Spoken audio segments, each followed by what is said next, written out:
Assalamualaikum warahmatullahi wabarakatuh. Alhamdulillah alladzi bi ni'matihi tatimmu shalihat. Segala puji bagi Allah Jalla Jalaluh yang karena nikmatnya kebaikan-kebaikan menjadi sempurna. Ikhwati rahimakallah, sebesar apapun usaha kita, semaksimal apapun upaya kita, sejatinya kebaikan itu datangnya dari Allah Azza wa Jalla. Andai kata seluruh umat manusia berusaha untuk memberikan manfaat kepada dirimu, maka engkau tidak akan pernah bisa merasakan manfaat tersebut, kecuali bila Allah telah menetapkannya dan mengizinkannya untuk terjadi. Allahumma salli wa sallim ala sayyidina Muhammadin wa ala alihi wa ashabihi ajma'in.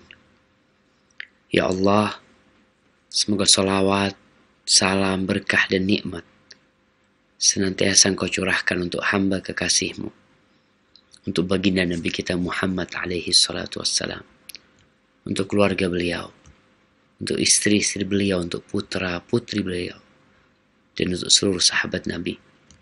Semoga Allah meridhai kita bersama mereka. Amma ba'd. Ahibati fillah, malam ini, malam 24 Muharram 1441 Hijriah, kita kembali berjumpa untuk mengenal Allah lebih dalam lagi, untuk menjalankan perintah Allah, untuk mengikuti utusan Allah. Kita melihat bagaimana manusia tak berhenti-hentinya mencari hiburan. Kalau bicara tontonan televisi, entah berapa persen yang isinya hiburan. Pagi, siang, malam, tengah malam, terus hiburan itu diberikan. Namun ternyata hiburan itu tidak menghibur. Bahkan berapa banyak para penghibur manusia yang akhirnya tidak terhibur dan terpaksa harus terjerumus dalam kumbangan narkoba. Dia sedang mencari ketenangan, kedamaian, ketentraman, tapi dia tidak mendapatkannya. Karena sejatinya yang ingin cari hiburan, hiburlah dirimu dengan mengenal Allah Azza wa Jalla, dengan berzikir dan mengingatnya. Allah Jalla Jalaluh mengatakan, ala bizikrillahi tatmainnul qulub. Bukankah dengan mengingat Allah hati itu akan damai, akan tentram? Kau tidak akan perlu dengan hiburan-hiburan yang dibuat oleh manusia. Malam ini kita akan melanjutkan kajian kita. Kita masuk ke bab 269. Babun qabulul hadiyah. Bab tentang menerima hadiah. Kalau bicara hadiah, maka hadiah ini adalah pemberian yang diberikan tanpa ada sebab kecuali cinta aja. Hadiah diberikan bukan untuk mengharap kembali sebenarnya. Makanya orang yang mengambil kembali hadiah yang telah dia berikan, kata Rasul sallallahu alaihi wasallam, kal kalb ya'udu fi qai'ihi, seperti anjing yang memakan kembali muntahnya. Jadi ketika orang membagi hadiah, dia berbagi hadiah, ya udah dia berikan secara cuma-cuma.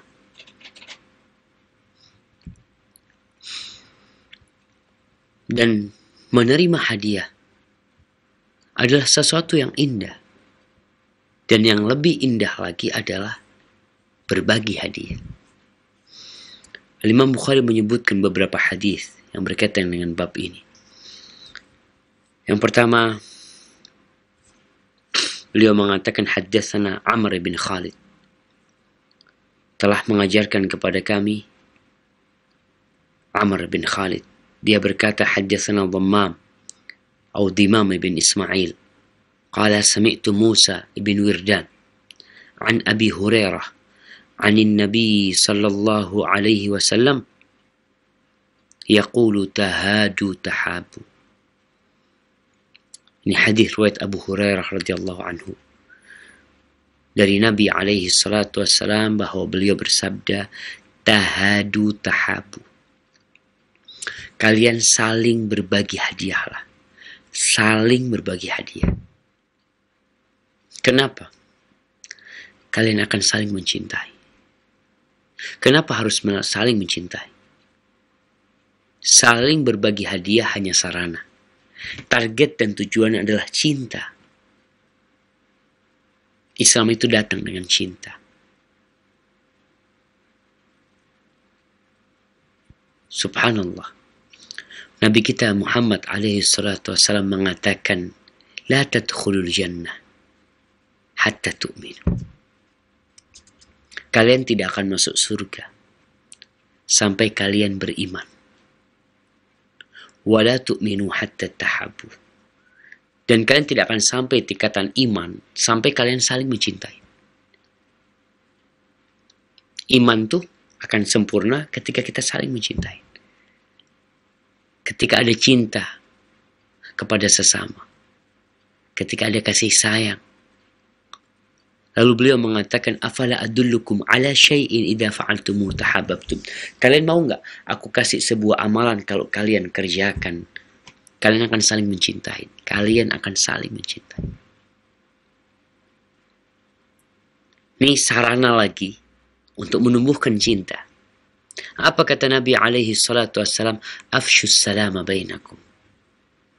Tebarkan salam di antara kalian.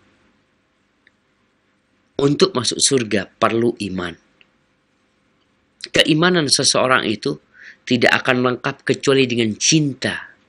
Bagaimana melahirkan cinta? Memupuk dan membesarkannya. Menyebarkan salam. Dan ternyata salah satunya adalah tahadu, saling berbagi hadiah. Kasih hadiah, kita terima, kemudian kita bagi lagi sama orang. Tahadu, tahabu, kalian akan saling mencintai. Subhanallah jemaah. Siapa yang tidak suka dikasih hadiah? Dan kita bisa melihat bagaimana bahagianya orang yang mendapatkan hadiah. Apalagi kalau hadiah itu tidak diduga-duga. Bicara di dunia persahabatan. Ketika satu sama lain suka kasih hadiah, maka subhanallah, kecintaan di antara keduanya akan bersemi. Suami istri. Suami istri. Ini buat para suami. Kapan engkau terakhir memberikan hadiah kepada istrimu? Kalau bicara nafkah itu kewajiban. Tapi kalau bicara hadiah itu cinta. Dan para istri, kapan terakhir engkau memberikan hadiah kepada suami? Ingat, hadiah itu tidak harus sesuatu yang mahal. Karena kalau bicara hadiah, bicara perhatian, bicara cinta tadi. Dan seorang ayah, kapan terakhir engkau memberikan hadiah kepada anakmu? Dan seorang anak, kapan engkau terakhir berbagi hadiah buat orang tua? Rasulullah Sallallahu Alaihi Wasallam ketika beliau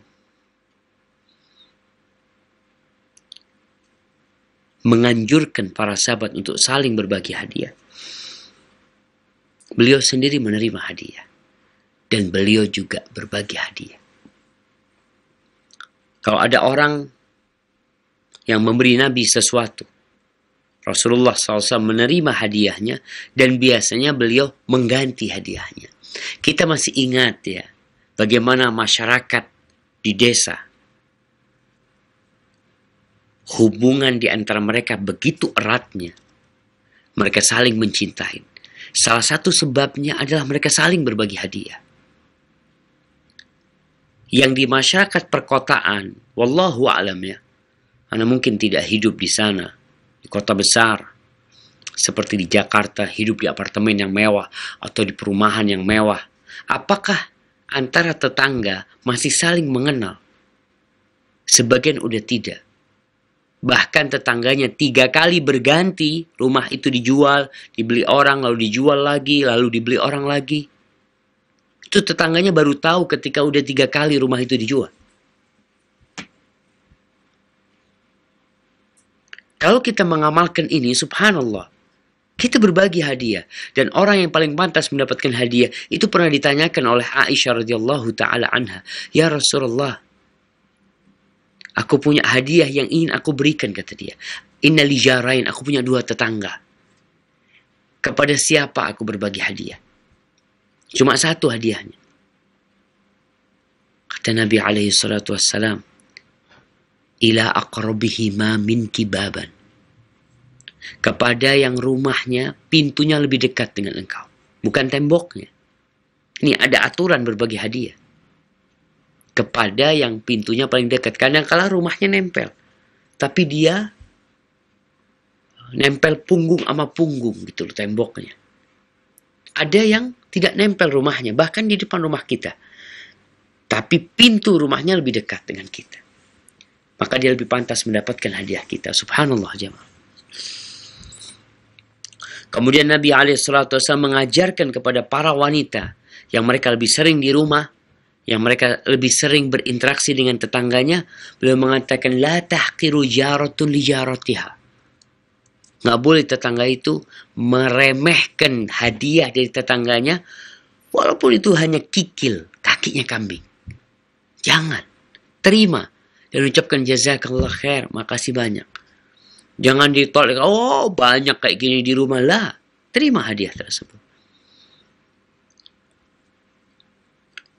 Al-Qadhi Abu Bakar bin Arabi mengatakan, qabulul hadiyah sunnatun mustahabbah.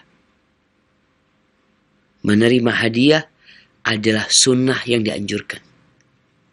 Tasilul mawaddah wa tujibul ulfah. Akan menyambungkan cinta. Ini buat kakak beradik yang mungkin ada crash di antara mereka sama temennya. Kok ada sesuatu yang membuat cinta itu hilang? Coba engkau beli hadiah. Nggak harus nunggu lebaran hadiah. Sekarang kau beli hadiah. Pulang dari kantor ya. Ingat, hadiah ini tidak harus barang. Bisa jadi makanan. Makanya Nabi SAW mengatakan tuh nggak boleh tuh tetangga perempuan meremehkan pemberian tetangga perempuannya. Walaupun itu kikil. Orang pulang dari kerja beli sesuatu di jalan ya. Dia punya tetangga 5. Dia beli nasi goreng. Dia beli 5 nasi goreng. Terus sampai rumah suruh anaknya bagikan ke tetangga-tetangga. Engkau akan lihat bagaimana cinta itu bersemi. Ahibati fillah. Kemudian nih. Di hadis lainnya. Ini Anas bin Malik radhiyallahu ta'ala anhu. Imam Bukhari mengatakan haddatsana Musa. Telah mengajarkan kepada kami Musa. Qala haddatsana Sulaiman ibn al-Mughirah. An Thabit al-Bunani. Di muridnya Anas bin Malik, seorang tabi'in. Qala kana Anas yaqulu ya baniya. Anas bin Malik. Siapa yang tidak kenal dengan Anas bin Malik radhiyallahu ta'ala anhu? Yang dia dibawa oleh ibundanya. Minta kepada Nabi SAW supaya Anas boleh menjadi pembantu Nabi SAW. Hada Unais, ulamun kayyis. Dia faham, disuruh-suruh, ngerti nih anak ini. Mungkin kau perlu sama khidmahnya dia. Dia hidup hampir 10 tahun bersama Nabi SAW, membantu Nabi. Dalam kondisi musafir, perjalanan, atau dalam kondisi sedang di rumahnya, di kota Madinah. Bagaimana Anas yang mendapatkan pendidikan dari Nabi SAW, yang dia melihat kekasihnya berperilaku di dalam rumahnya, bersama tetangganya, bersama tamu-tamunya, atau dalam perjalanan. Anas bin Malik radhiyallahu anhu berkata kepada anaknya, "Ya baniya tabadhalu bainakum, fa innahu awaddu lima bainakum." Wahai anak-anakku, banyak anaknya Anas ini jemaah. Banyak sekali. Bahkan kalau sama cucu-cucunya mungkin udah hampir 100. Itu Anas mengatakan, wahai anak-anakku, kalian tuh saling berbagilah, saling ngasih. Walaupun mampu, kita bukan bicara sodakoh. Kita bicara berbagi sesuatu. Sodakoh lebih dari orang yang mampu kepada yang tidak mampu. Tapi hadiah, ya di antara yang setara. Anas mengatakan kepada anaknya, kalian saling berbagi loh. Kenapa? Fa innahu awaddu lima bainakum. Itu akan lebih mempercinta kecintaan yang sudah ada di antara kalian, hubungan yang sudah ada di antara kalian. Ini ayah perlu memberikan arahan kepada anak-anaknya. Anak terus terang ya, makanya kalau di rumah, anak mampir ke minimarket, beli es krim. Anda bisa beli es krim untuk tiap anak 1 bungkus. Ya cuma 2.000 perak, ada yang 3.000 ya. Tapi terkadang Anda beli 1. Anda beli 1, Anda ngomong sama anak-anak, ma'al jamaah. Bareng-bareng nih makannya. Anda bisa melihat bagaimana cinta itu tumbuh di antara mereka. Sang kakak ayo ngasih kepada anaknya, atau orang tua yang menyuapin anaknya. Itu akan tumbuh cinta ketika kita pandai berbagi. Jemaah. Apa guna harta yang banyak? Apa guna rumah yang mewah? Kalau ternyata saudaramu nggak datang ke sana. Ada kebencian di antara kita, ada permusuhan di antara kita. Maka hendaklah kita berusaha menghilangkan tadi kebencian, permusuhan dengan berbagi hadiah. Tapi bukan hadiah yang berkaitan dengan pekerjaan. Karena ada sahabat Nabi radhiyallahu taala anhu yang ditugasin sama Nabi SAW untuk ngumpulin zakat. Selesai keliling dapat zakat, ambil zakat itu dapat zakat juga sebenarnya. Setelah dia ambil tuh zakat dari kampung-kampung, dia bawa ke Nabi SAW, ya Rasulullah, ini hasil zakatnya dan ini hadiah buat aku. Nabi SAW marah. Kenal di mana nih orang dapat hadiah nih? Biasanya hadiah itu karena ada cinta memang, karena ada hubungan. Ini karena pekerjaan. Nabi naik ke mimbar sallallahu alaihi wasallam. Lalu beliau mengingatkan para sahabatnya. Ada orang yang datang ya disuruh ngumpul zakat, lalu dia datang mengatakan ini zakatnya wa hadza uhdiyali. Ini hadiah buat aku. Halla jalasa fi baitih. Kenapa tuh orang nggak duduk di rumahnya supaya dia lihat, sadar lah gitu. Apakah hadiahnya akan datang ke rumahnya? Ketika hadiah itu berurusan dengan pekerjaan, maka berikan kepada tempat dia bekerja. Dan ini yang banyak terjadi di negeri kita.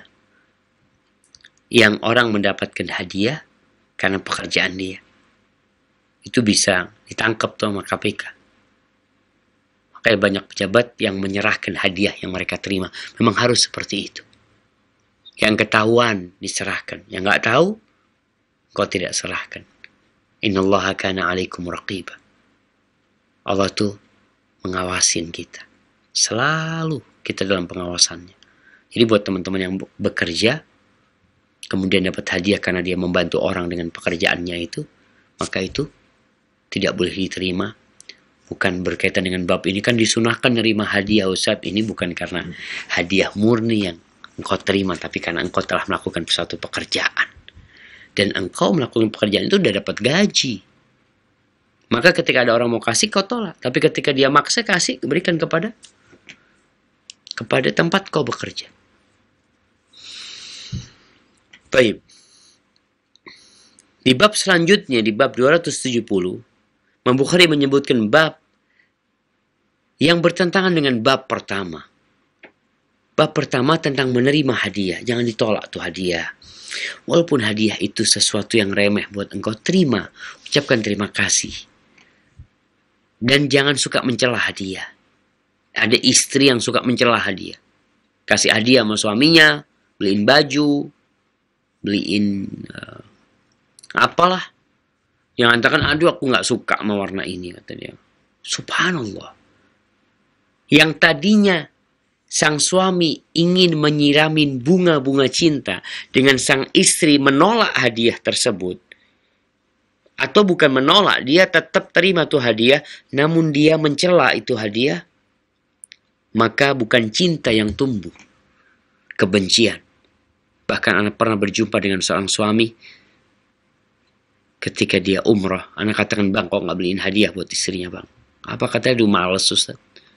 Kalau anak beliin hadiah selalu yang ini, yang itu, dan nggak usah hadiah-hadiahan. Subhanallah. Di bab yang selanjutnya, bab tentang orang yang tidak mau terima hadiah. Bukan tidak mau beri hadiah ini, nggak nerima. Padahal dianjurkan menerima hadiah. Bab man lam yaqbal hadiah lamma dakhala al-bughdu fin nas. Bab tentang orang yang tidak menerima hadiah ketika menerima hadiah itu menyebabkan kebencian di antara manusia. Tujuan hadiah ini menghilangkan permusuhan dan kebencian. Tapi gimana kalau gara-gara hadiah yang ada permusuhan? Maka nggak usah diterima hadiah tersebut. Di sini disebutkan Imam Bukhari mengatakan, hadatsana Ahmad bin Khalid. Telah mengajarkan kepada kami Ahmad bin Khalid. Dia berkata, hadatsana Muhammad bin Ishaq. An Sa'id bin Abi Sa'id. An abihi an Abi Hurairah radhiyallahu anhu qala, ahda rajulun min bani Fazarah lin Nabi sallallahu alaihi wasallam naqatan fa'awwadahu fatasakhatahu fasami'tu an-nabiy sallallahu alaihi wasallam 'ala al-minbar yaqul yuhdi ahaduhum fa'u'awwidhuhu biqadri ma 'indi thumma yuskhituhu wa aymullah la aqbalu ba'da 'ami hadha min al-arab hadiyatan illa min qurasyiyin aw ansariyin aw thaqafiyin aw dawsi. Ini cerita Abu Hurairah radhiyallahu anhu. Ada seorang laki-laki dari kabilah Bani Fazarah yang dia memberikan hadiah kepada Nabi SAW seekor onta betina, naqah, yang mungkin sudah bisa diperas susunya, yang bisa ditunggangin. Lalu Nabi SAW memberikan ganti. Jadi memang jamaah begini. Ada hadiah yang dari orang yang setara. Ada hadiah dari orang bawah ke atas. Biasanya kalau ada orang kampung, yang masih ingat dulu banyak orang kampung datang ke rumah orang tua, bawa pisang, bawa apa. Anda disuruh ibu biasanya untuk mengganti dengan duit, dengan beras atau apa. Karena memang kita dianjurkan untuk mengganti hadiah mereka. Karena orang-orang yang miskin ini berharap dapat ganti dia. Maka Rasulullah SAW biasanya menggantinya. Ini ada orang kasih onta betina, dia berharap ganti. Maka Nabi SAW menggantinya. Namun orang ini marah. Gantinya itu disebutkan 6 bakarat. 6 onta betina yang masih muda-muda mungkin. 6. 1 diganti 6 sama Nabi SAW. Tapi ternyata orang ini marah. Kenapa dia marah? Mungkin bayangan dia akan dapat lebih banyak lagi gitu. Karena dia tahu Nabi SAW orang yang dermawan, ya, yang nggak pelit. Dan memang Rasulullah SAW ajwadun nas. Beliau tidak pernah menyimpan sesuatu untuk dirinya. Kalau ada orang minta, beliau kasih. alaihi salatu wassalam. Sampai baju yang beliau kenakan pernah diminta sama seorang sahabat, beliau kasih. Beliau dapat hadiah baju dari seseorang. Lalu seorang sahabat memintanya, Nabi kasihkan. Alaihi salatu wassalam. Maka ketika orang itu marah, sampai ke berita kepada Nabi alaihi salatu wassalam bahwa orang itu marah ya, merasa kecewa dengan pemberian Nabi alaihi salatu wassalam, padahal udah lebih sebenarnya yang Nabi berikan kepada dia. Tapi dia berharap lebih. Lalu beliau naik mimbar. Beliau mengatakan, ada seorang di antara mereka memberikan hadiah. Lalu aku kasih ganti sesuai dengan yang aku miliki. Beliau kalau punya banyak, beliau kasih ganti banyak. Beliau pernah berbagi itu onta ketika penaklukan kota Mekah. Satu orang dikasih 100 ekor onta. Ada yang kasih satu lembah isinya kambing. Beliau bagi. Alaihi salatu wassalam. Tapi ketika itu Nabi mengatakan, aku kasih sekedarnya. 6 loh gantinya jemaah. 6 onta-onta yang masih muda belia. Beliau mengatakan, aku kasih ganti sesuai dengan yang ada pada diriku. Lalu orang ini marah. Marah kepada Nabi SAW. Lalu beliau bersumpah, wahimullah, aku bersumpah demi Allah. Sejak tahun ini, aku tidak akan terima hadiah dari bangsa Arab. Beliau sebutkan. Biasanya qabilah-qabilah datang. Beliau mengatakan, aku tidak akan terima hadiah dari bangsa Arab kecuali dari orang Quraisy. Qabilah Nabi SAW. Atau dari orang Ansar. Atau dari Saqafi. Yang ada di Taif mereka. Atau dari Dausi. Atau dari qabilah Daus. Kenapa Nabi SAW menyebutkan qabilah-qabilah ini? Ini sebagai pelajaran buat qabilah yang lainnya. Beliau menyebutkan qabilah-qabilah tersebut karena mereka biasanya kalau kirim hadiah, mereka tidak meminta ganti dari Nabi SAW. Beliau tahu bagaimana kedermawanan mereka, bagaimana ambisi mereka yang begitu besarnya untuk mengharapkan pahala dari Allah Azza wa Jal.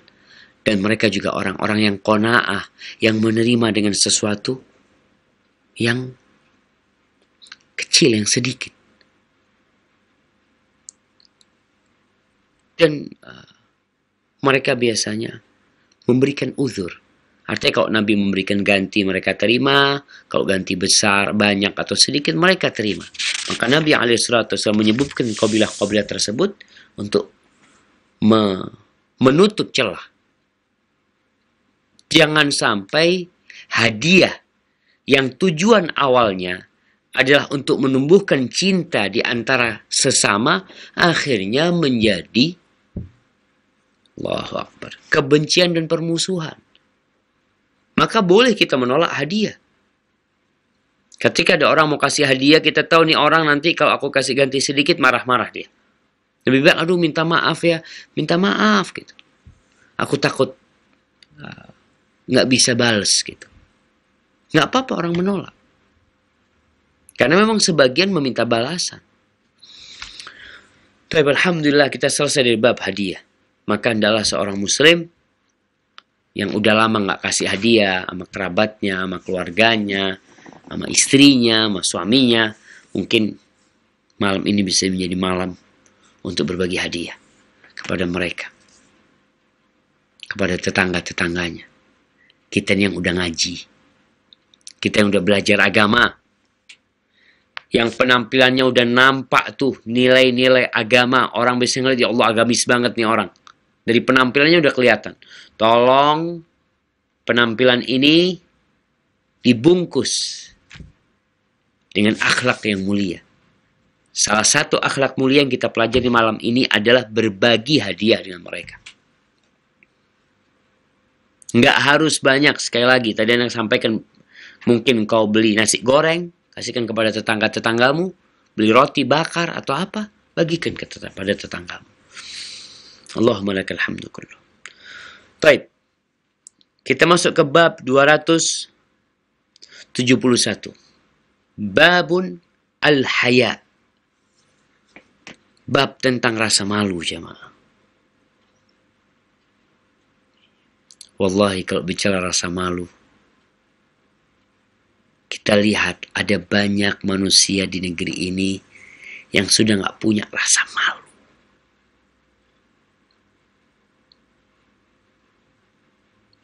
Kalau kita melihat penjara KPK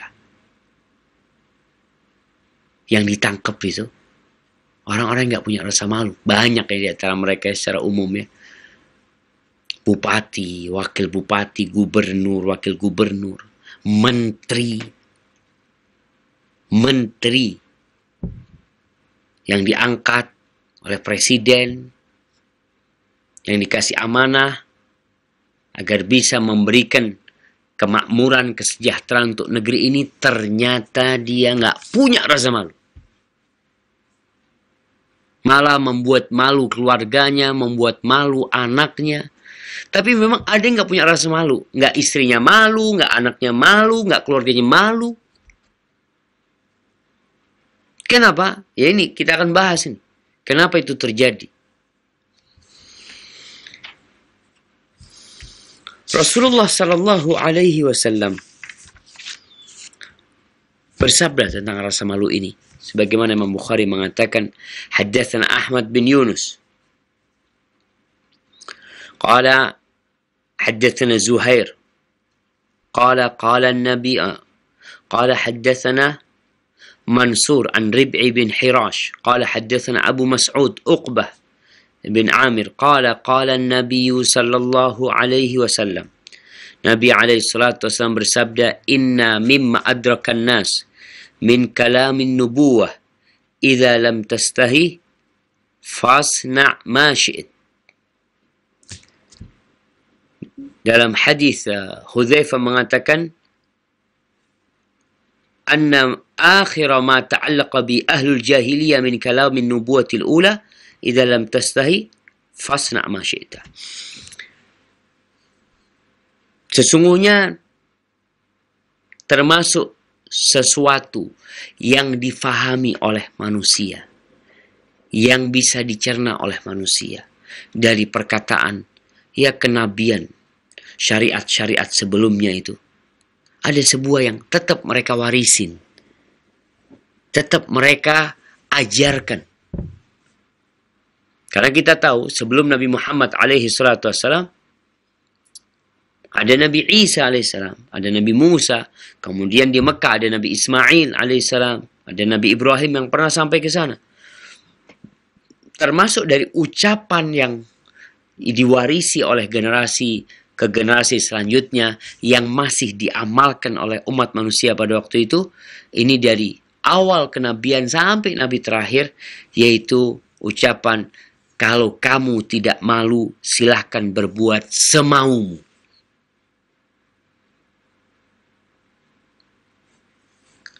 Kalau kamu tidak malu, sudah mau berbuat apa saja. Dan kita lihat jemaah, orang tuh nggak punya malu, berbuat apa aja. Benar-benar memalukan. Jadi kalau kita bicara kelakuan sebagian manusia yang dianggap public figure, ya, lalu berzina, ya Allah. Yang ngomong zina nih ya.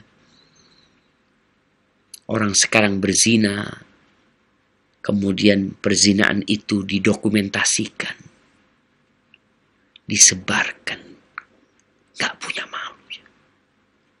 Itu mau gimana? Malu ini termasuk keimanan. Ketika hilang rasa malu itu, dia akan berbuat semaunya.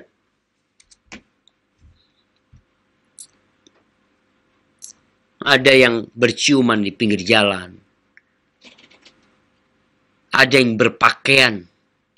Ayam pun masih menutupin pahanya. Kita melihat tuh. Ayam itu pahanya nggak kelihatan. ditutupin sama bulu. Ini manusia dikasih akal sama Allah Azza wa Jal, itu pahanya dia buka. Ada manusia-manusia memang nggak punya malu. Binatang aja masih menutupin. Tapi kata Nabi SAW, "Idza lam tastahi fasna ma syi'ta." Artinya rasa malu inilah yang mencegah seseorang untuk melakukan tindakan-tindakan kemungkaran. Untuk melakukan tindakan-tindakan kekejian, ya. Dan subhanallah, ini termasuk ancaman yang dahsyat dari syariat Allah Azza wa Jalla. Seperti dalam firman Allah di surat Fussilat ayat 40. Allah mengatakan, "I'malu ma syi'tum innahu bima ta'maluna basir." Kata Allah, silahkan kalian berbuat semau kalian. Kalian mau jungkir balik, ya, silahkan kerjakan semau kalian. Allah tuh maha melihat dengan apa yang kalian lakukan.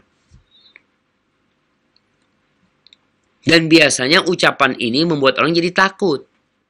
Seharusnya memang seperti itu. Ketika dikatakan udah mau berbuat apa, silahkan berbuat. Kerjakan sudah yang kau mau. Allah melihat.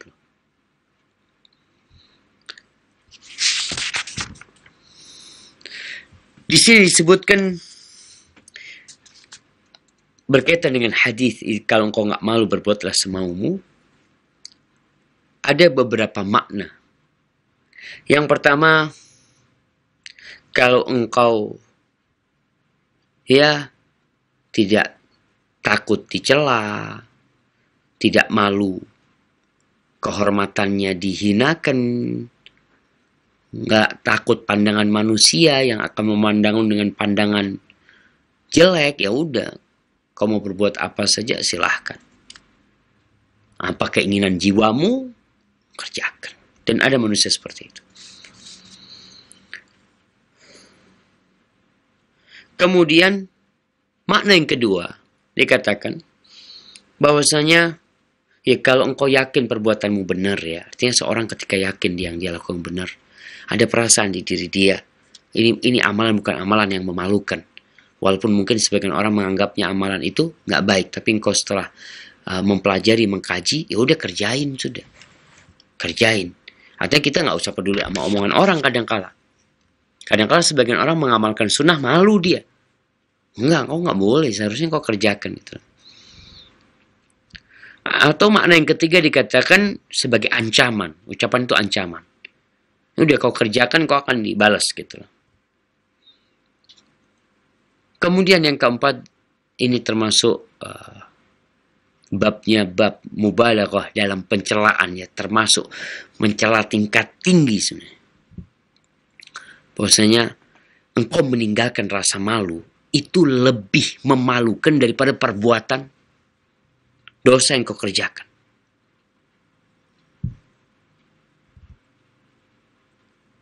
Maka seorang muslim hendaklah berusaha untuk melatih dirinya. Kita itu dikasih sama Allah sebuah alat detektor.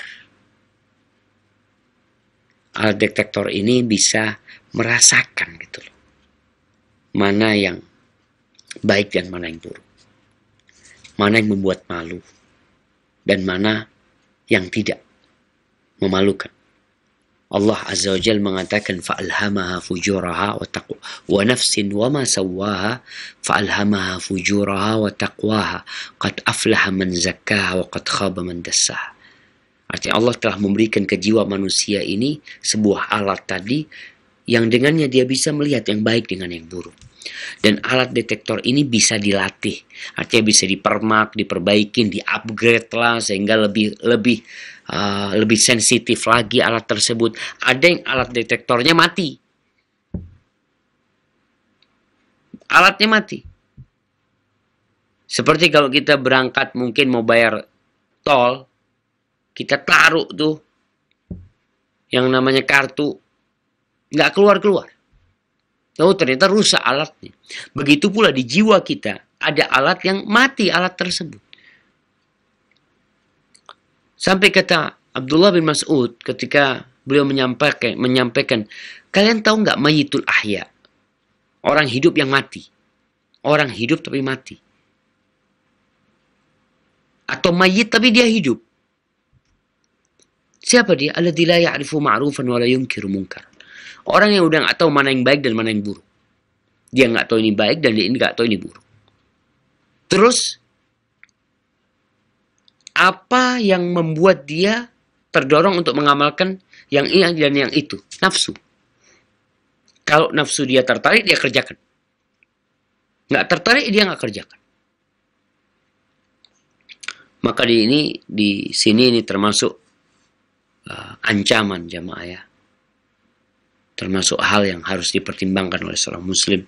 Kemudian hadis selanjutnya Imam Bukhari mengatakan, haddatsana Muhammad bin Katsir قال أخبرنا سفيان عن سهيل بن أبي صالح عن عبد الله بن دينار عن أبي صالح عن أبي هريرة رضي الله عنه عن النبي صلى الله عليه وسلم قال الإيمان بدء وستون أو بدء وسبعون شعبة أفضلها لا إله إلا الله وأدناها إماطة الأذى عن الطريق والحياء شعبة من الإيمان.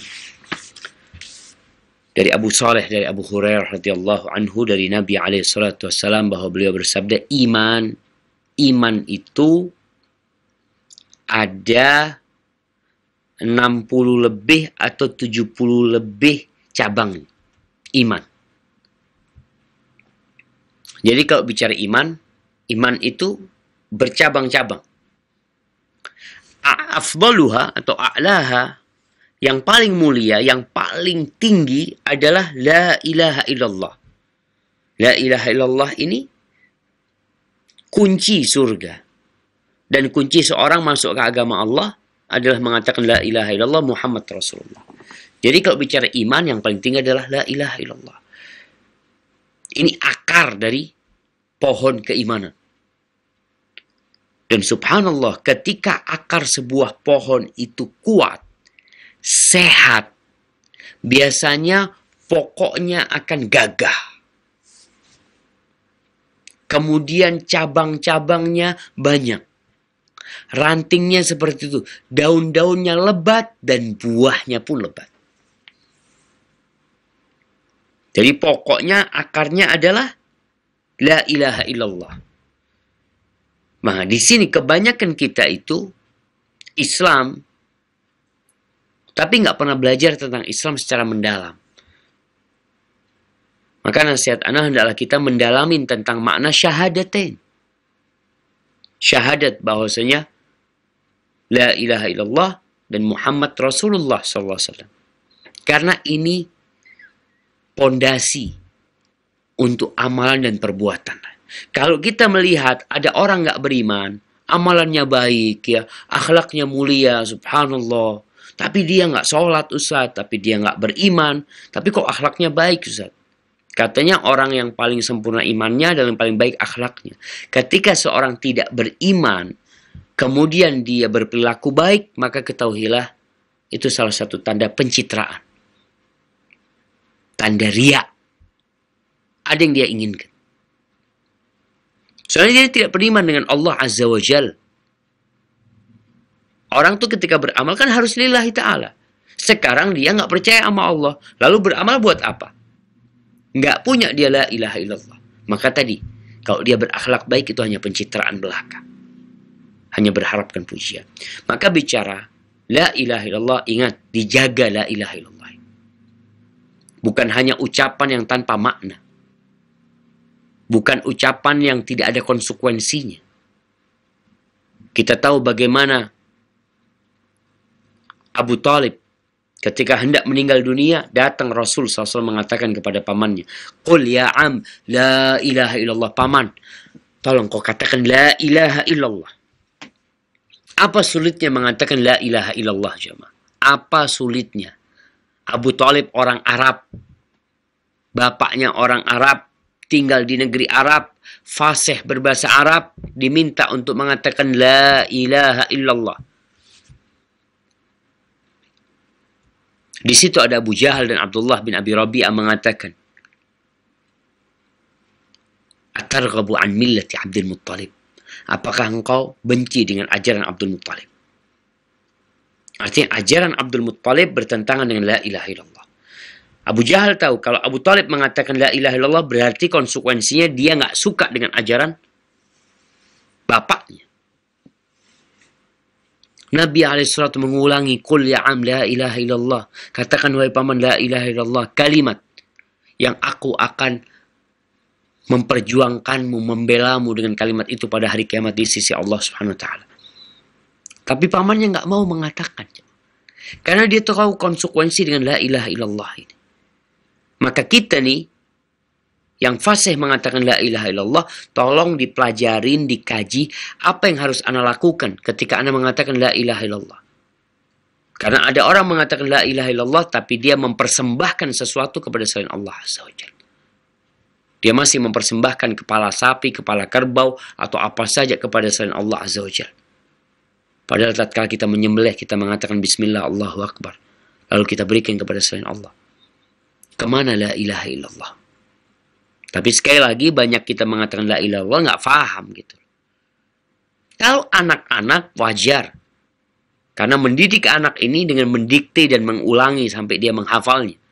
Tapi ketika anak itu sudah mulai balik, mulai faham, maka hendaklah mempelajari lebih dalam konsekuensi dari apa yang dia ucapkan. Kemudian wa adnaha imatatul adza 'anit tariq. Dan yang paling terendah dari keimanan, ini masuk keimanan, masuk cabang keimanan, adalah menyingkirkan sesuatu yang mengganggu dari jalan.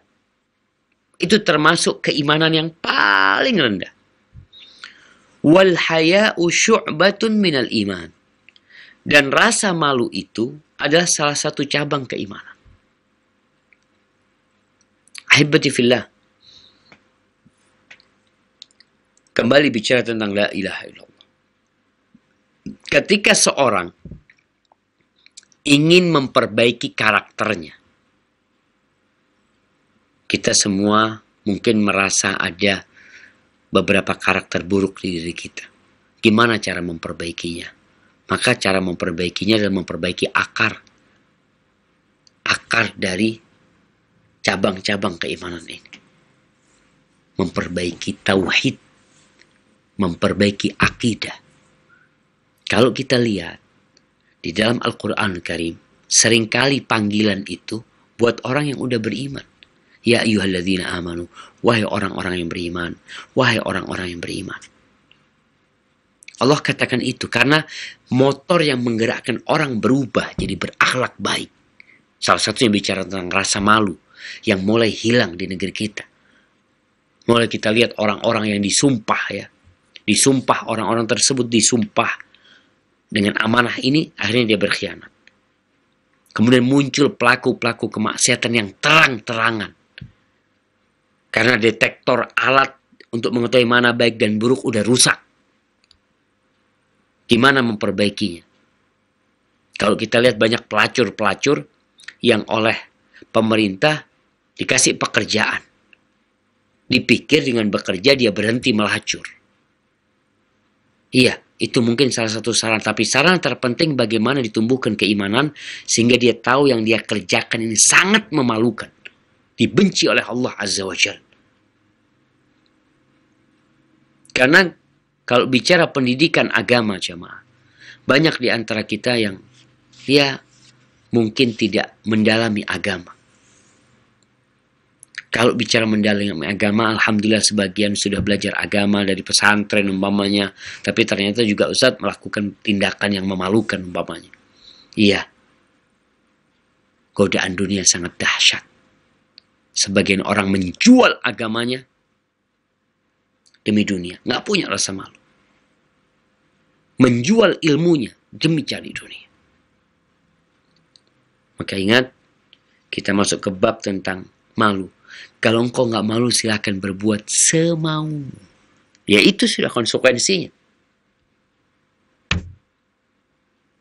Keimanan seseorang yang melakukan perbuatan yang memalukan, maka iman dia sedang tipis.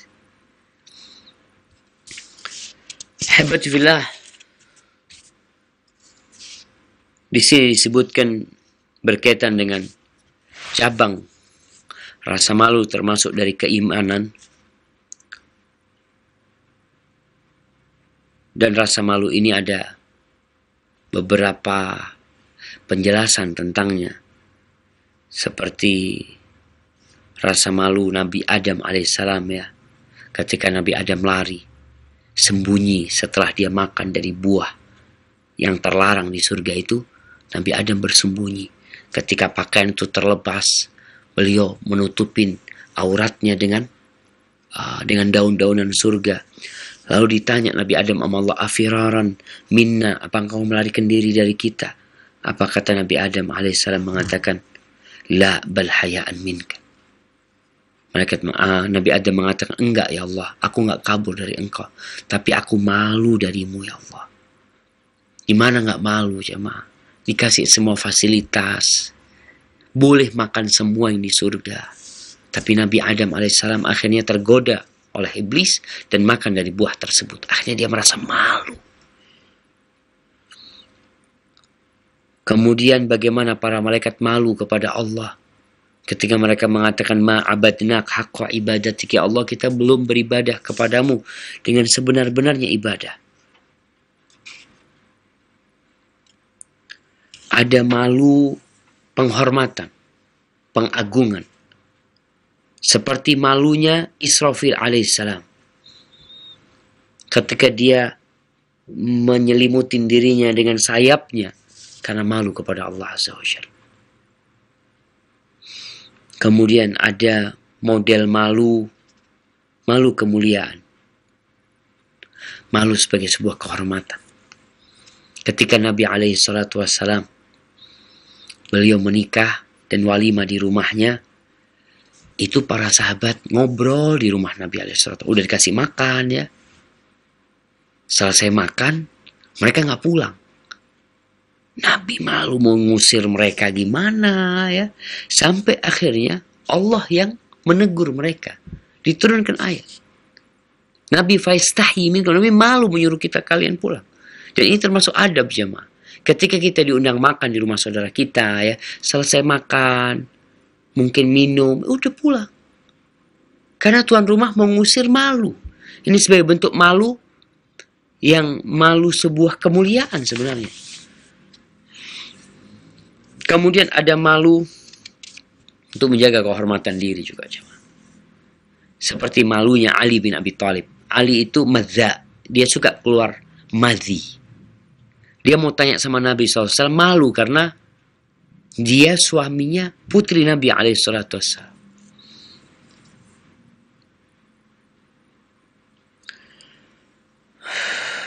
Jadi ada beberapa model malu yang jelas malu ini termasuk salah satu cabang keimanan. Mudah-mudahan kita bisa kaji pada kesempatan yang akan datang untuk lebih mendalami tentang bagaimana kita menumbuhkan rasa malu di diri kita, dan malu seperti apa yang terpuji dan malu seperti apa yang tercela. Karena ada orang yang merasa malu padahal dia seharusnya pada waktu itu tidak malu. Seperti orang malu untuk menegur orang lain melakukan kesalahan dengan alasan ya nggak enak lah, malu lah, ini itu, padahal engkau punya kewajiban untuk menegur orang yang melakukan kesalahan. Tapi barakallahu fikum, kita mungkin masuk ke sesi tanya jawab. Kita kembalikan ke studio Jakarta, silahkan. Jazakallahu khairan, kami sampaikan kepada Al-Ustaz Dr. Syafiq bin Riza Basalamah MA Hafizahullah Ta'ala yang telah memberikan nasihatnya kepada kita dalam pembahasan kitab Al-Adabul Mufrad karya Al-Imam Al-Bukhari rahimahullah Ta'ala. Dan Alhamdulillah telah masuk ke dalam bab yang ke-271 tentang malu. Dan untuk berikutnya kami undang Anda para pemirsa Roja TV dan pendengar Radio Roja dimanapun Anda berada untuk memasuki tanya jawab. Kurang lebih 30 menit ke depan kita akan coba hadirkan pertanyaan-pertanyaan Anda. Dan kita akan mulai Ustaz dari pertanyaan melalui pesan singkat. Sudah masuk banyak penanya, diantaranya dari Bapak Hasinuddin di Purwakarta. Ustaz, bolehkah seorang minta hadiah untuk dirinya sendiri? Seperti contohnya Ustadz, misalnya minta oleh-oleh kepada orang yang sedang melakukan perjalanan umroh. Mohon penjelasannya Ustaz. Nah, ahibati fillah, berkaitan dengan minta oleh-oleh, jangan lupa oleh-olehnya. Sebagian bertanya, apakah itu termasuk minta-minta yang tercela? Minta-minta yang tercela, di mana ada orang yang dia tidak perlu sesuatu, kemudian dia minta-minta hanya untuk memperkaya dirinya, seperti pengemis-pengemis yang menjadikan hal itu sebagai profesi dia, ya.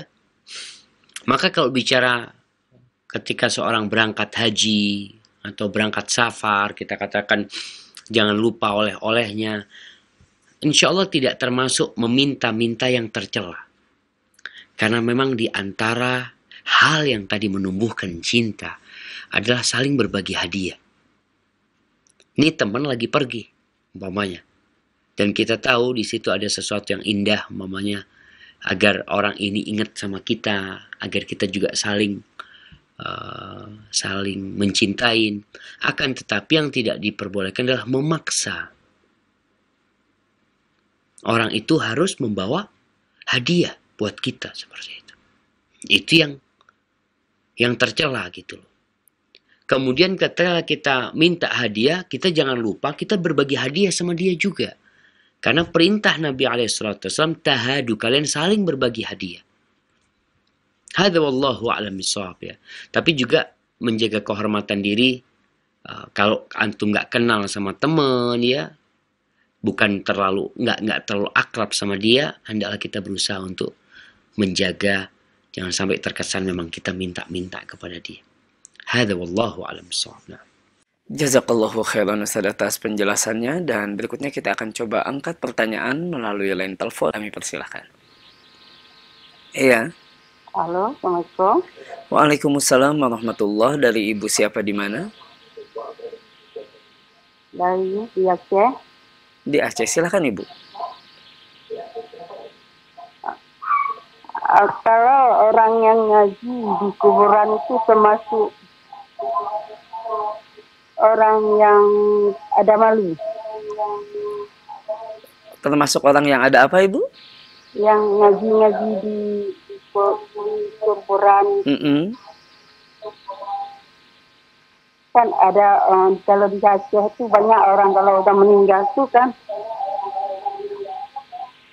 ngaji-ngaji di kuburan sampai 7 hari. Baik. Baik. Baik, sudah cukup jelas. Jazakillah untuk Ibu penanya di Aceh. Assalamualaikum. Waalaikumsalam warahmatullahi wabarakatuh. Tafadhol, Ustaz. Barakallahu fiik, ya. Ahibati fillah.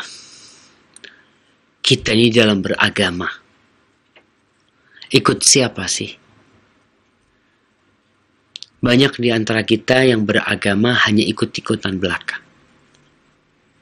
Nah, ada orang yang memang tidak bisa belajar, maka dia bertanya. Tapi ketika bertanya, hendaklah bertanya kepada orang yang akan menyampaikan jawaban yang sesuai dengan syariat yang Allah turunkan kepada Nabi Muhammad SAW. Kalau bicara ritual yang dilakukan oleh sebagian manusia setelah kematian, mana sih yang benar, Ustaz?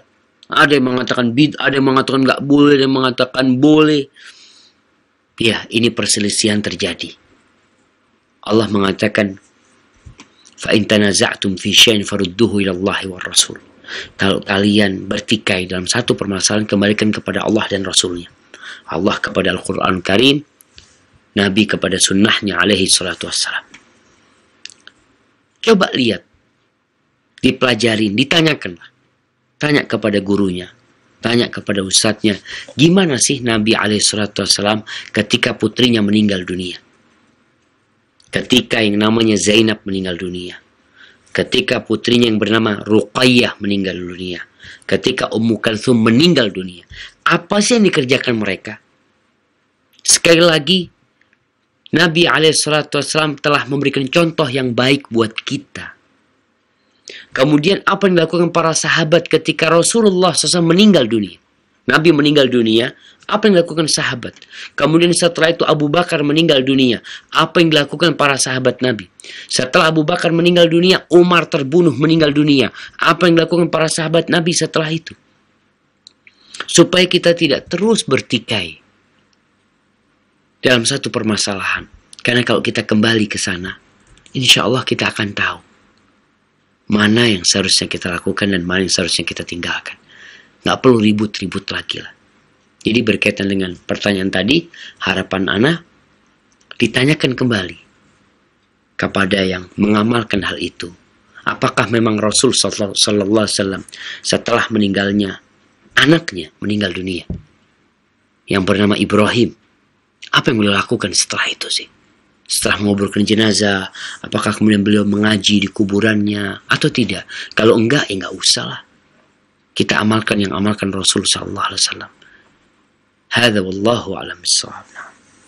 Jazakallahu khairan Ustaz atas penjelasannya. Semoga jelas bagi ibu penanya di Aceh dan bagi Anda para pemirsa dan pendengar Roja dimanapun Anda berada. Dan untuk berikutnya, kembali kita akan coba angkat pertanyaan melalui pesan singkat dari hamba Allah. Sudah masuk pertanyaan terkait dengan siapa yang lebih berhak Ustadz untuk menerima hadiah kita apabila tetangga kita yang terdekat non-muslim. Ada juga saudara kita yang tetangga kita muslim namun agak jauh, harus memutar menuju rumahnya. Dan kalau kita mendapatkan hadiah, dan seringkali mendapatkan hadiah namun berupa buah-buahan dan sering busuk, bagaimana Ustadz? Diterima kita enggak termakan, menolaknya juga malu. Mohon penjelasan solusinya. Tafadhol Ustaz. Barakallahu fiik ya. Berkaitan dengan bab hadiah ini, apakah boleh kita kasih hadiah sama orang kafir, tetangga kita kafir? Boleh. Boleh kasih buat dia. Bahkan ini akan menjadi pintu hidayah. Hadiah itu bisa menjadi pintu hidayah. Allah Azza wa Jalla mengatakan, La yanhakumullah 'anil ladzina lam yuqatilukum fid din wa lam yukhrijukum min diyarikum an tabarruhum wa tuqsitu ilaihim. Allah enggak ngelarang kalian berbuat baik. Hadiah termasuk berbuat baik. Berbuat adil kepada orang-orang kafir yang tidak memerangi kalian dan tidak mengusir kalian. Enggak, Allah enggak melarang hal itu. Maka ketika kita punya hadiah, kita punya tetangga non-muslim, kalau bisa kita sekarang punya hadiah satu nih. Nah, kita kasih yang tetangga deket nih. Nanti punya lagi tetangga yang lainnya. Sehingga rata semua tetangga kita kasih. Walaupun tidak secara langsung. Kita berbagi kepada mereka. Memang kita ini kadang-kala jemaah yang udah ngaji. Mau bagi hadiah, lihat-lihat orang.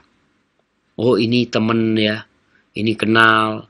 Ini sering ketemu, oh ini tetangga, aduh jarang ketemu lah. Yang jarang ketemu ini, yang mungkin dia belum sholat, yang mungkin dia belum taat, belum ngaji, mungkin ini sebagai sarana untuk berbagi hidayah buat dia.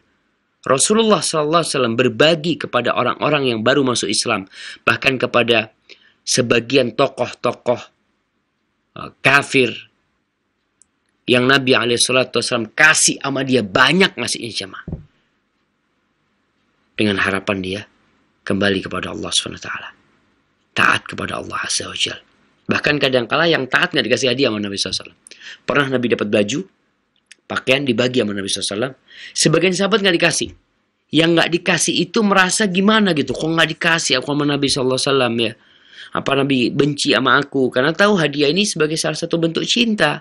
Dan menumbuhkan kecintaan. Apakah Nabi benci sama aku? Akhirnya setelah Nabi mendengar berita itu, Nabi naik ke mimbar sallallahu alaihi wasallam.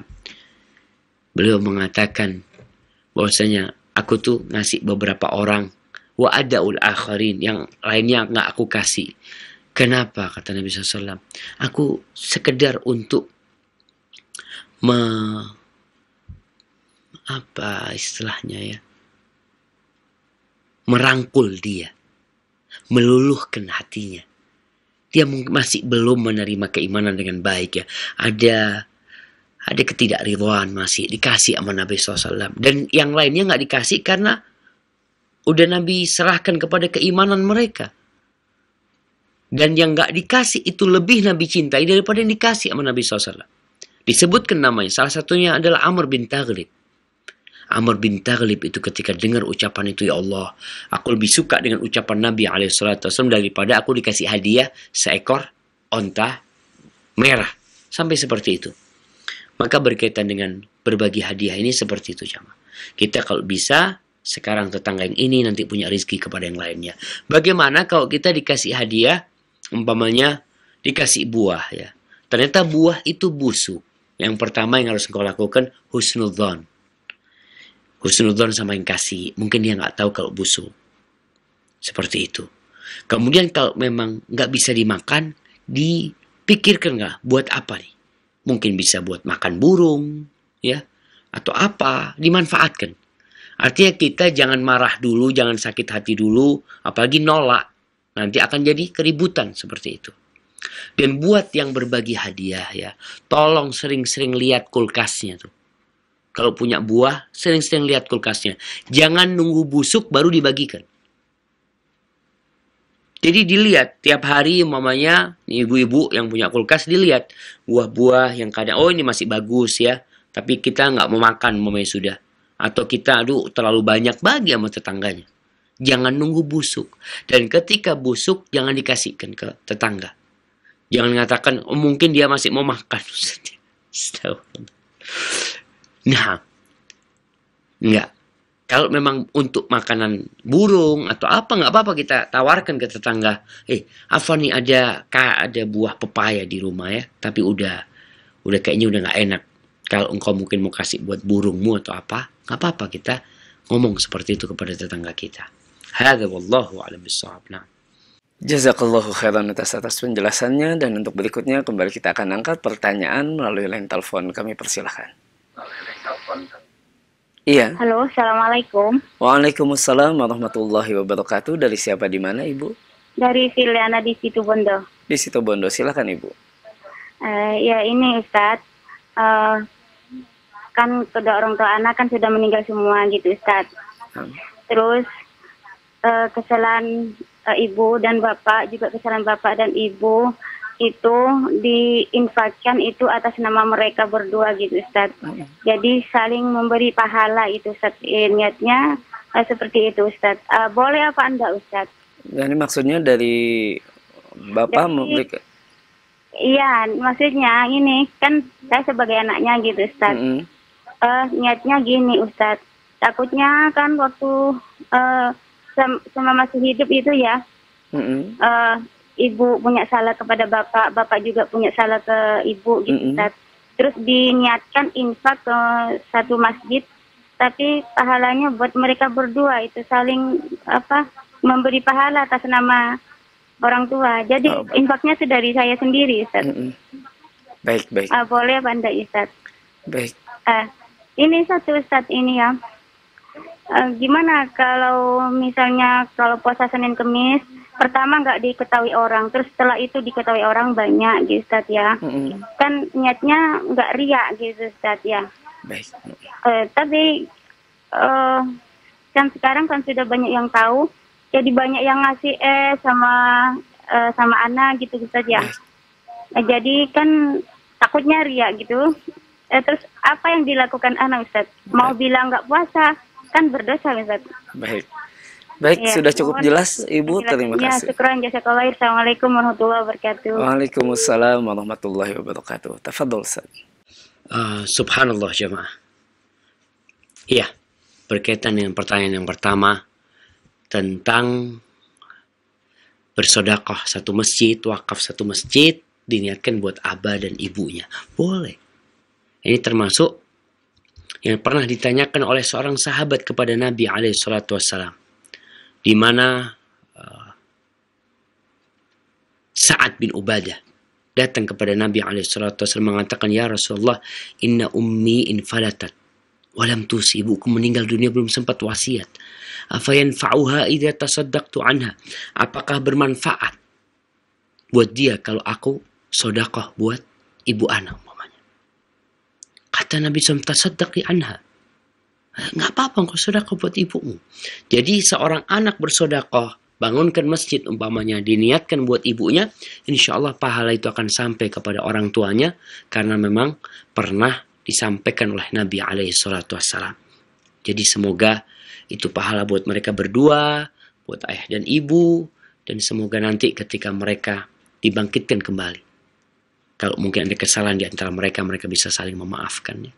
Hadza wallahu a'lam bishawab. Adapun pertanyaan kedua tentang seorang yang puasa nih. Awalnya nggak ketahuan, akhirnya ketahuan puasa sunnah. Teman-teman kalau pas waktu berbuka dia kasih es, kasih apa, nggak apa-apa. Terima es dari mereka, tapi tetap menjaga hati.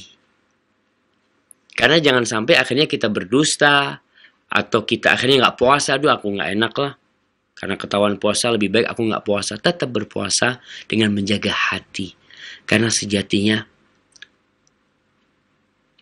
amalan itu akan menjadi besar di sisi Allah karena niatnya.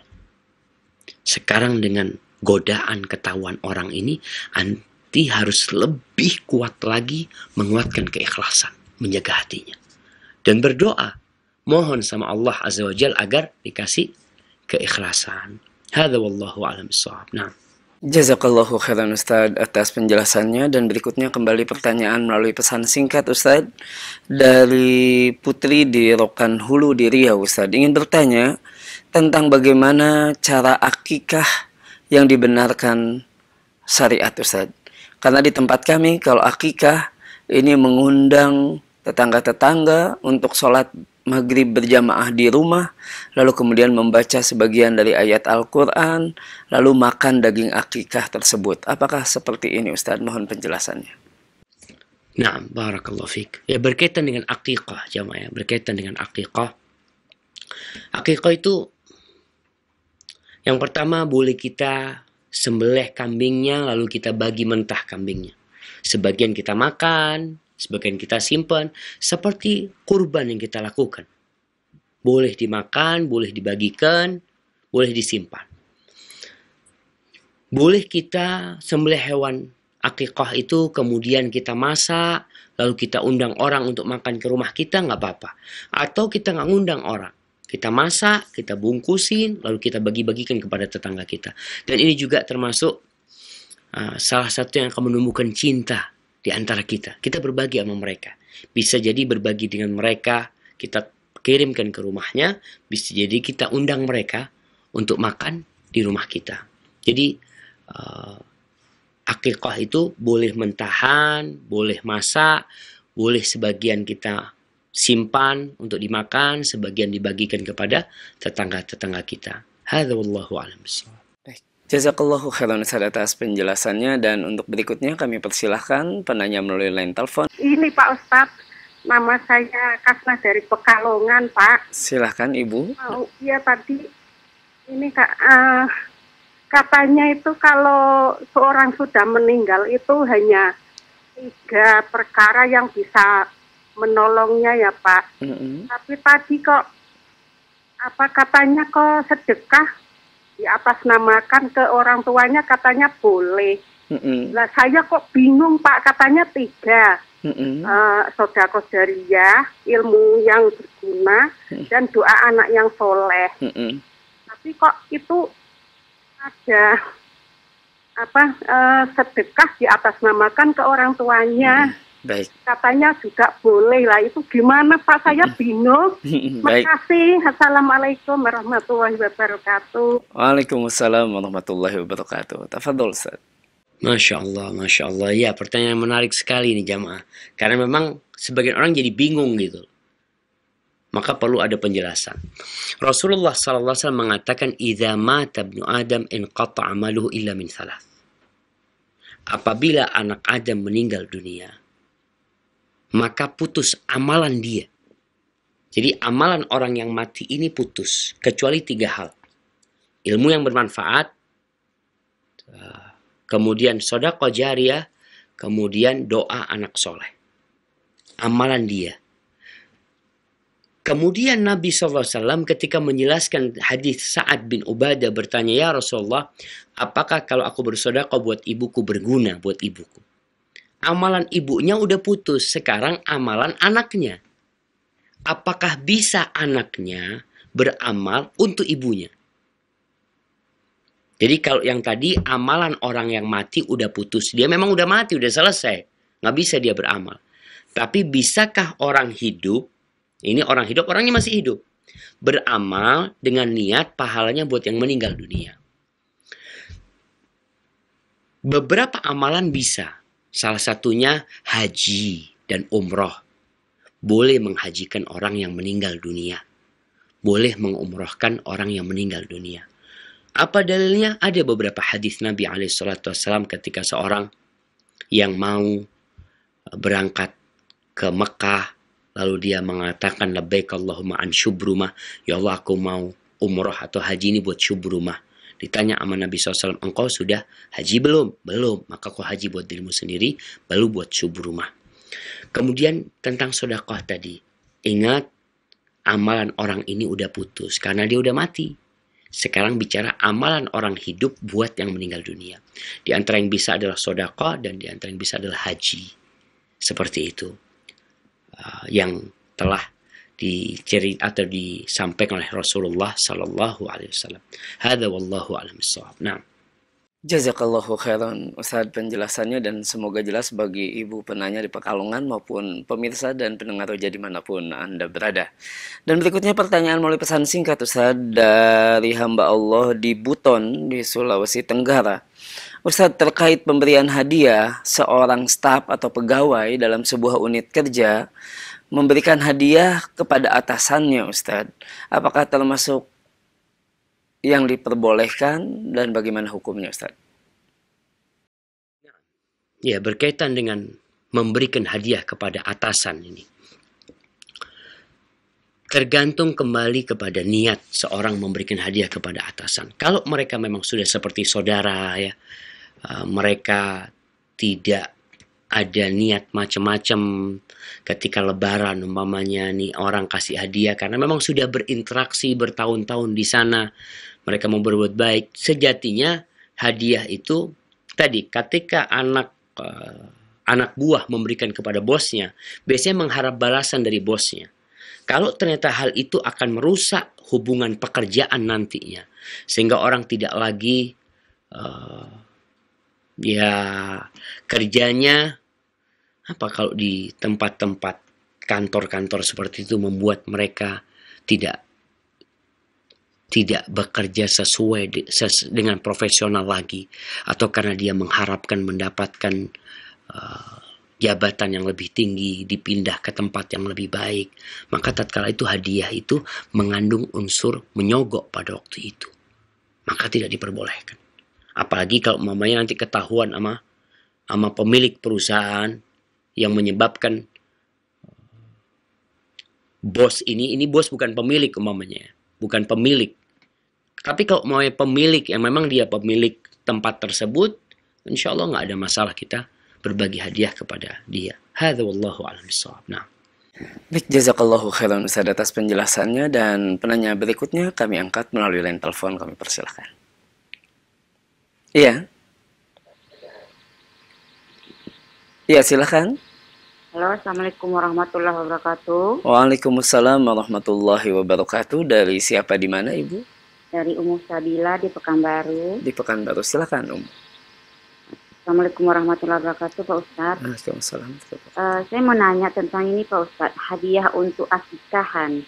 Biasanya kalau ada orang akikahin anaknya, lalu ngundang kita, apakah kita wajib membawa sesuatu untuk si bayi gitu? Mohon penjelasannya Pak Ustadz, adakah sunnahnya juga itu? Mohon penjelasannya Ustadz. Baik. Jazakallah khair.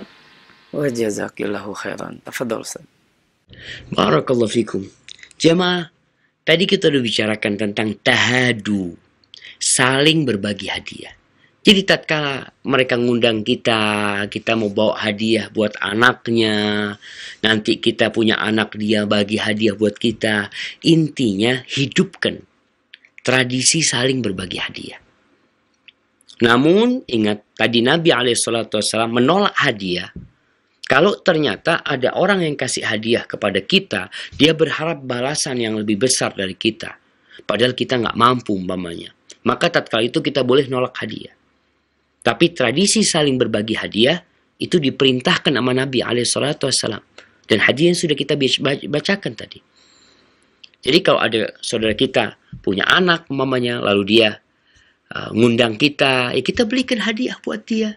Tapi apalagi kalau dia orang miskin ya, lebih banyak lagi kita kasih hadiah buat dia. Hadza wallahu a'lam bissawab. Jamaah, itu mungkin menjadi pertanyaan terakhir, atau ada pertanyaan lainnya masih? Baik, mungkin pertanyaan terakhir di kesempatan malam hari ini Ustaz, melalui pesan singkat dari seorang bapak di Aceh, Subul Salam Ustaz. Mau bertanya Ustaz terkait mengunjungi orang tua yang tinggal di tempat agak jauh di Lok Sumawe Ustaz. Namun ternyata orang tua sendiri mengingatkan lebih baik uangnya disimpan untuk memperbaiki rumah dan berhemat.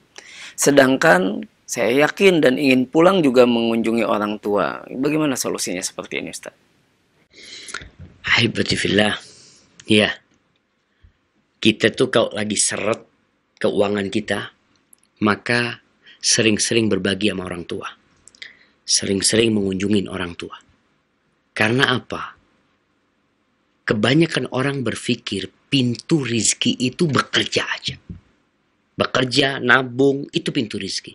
Padahal di antara pintu rizki yang kita harus faham, kata Nabi SAW, Man ahabba ayyubsata lahu fi rizqi, wa yunsa lahu fi athari falyasil rahimah.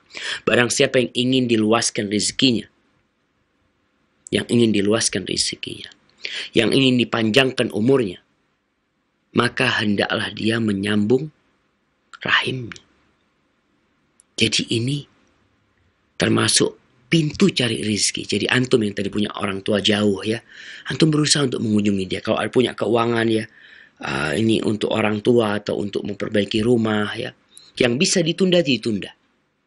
Yang untuk melihat orang tua anak-anak nggak tahu kapan dia akan meninggalkan dunia. Ini kesempatan untuk berbakti sama orang tuanya, berbagi hadiah sama orang tuanya. Kadangkala hadiah terbesar buat orang tua adalah ketika kau datang mengunjungi dia. Hadza wallahu a'lam bissawab ya. Itu yang bisa Anda sampaikan. Apabila benar itu dari Allah Azza wa Jalla, kalau ada yang salah dan kurang berkenan, Anda mohon maaf. Itu dari diri Anda pribadi. Allah dan Rasulnya terbebaskan dari kesalahan itu. Sampai berjumpa kembali. Semoga senantiasa dalam lindungan ilahi. Wassalamualaikum warahmatullahi wabarakatuh.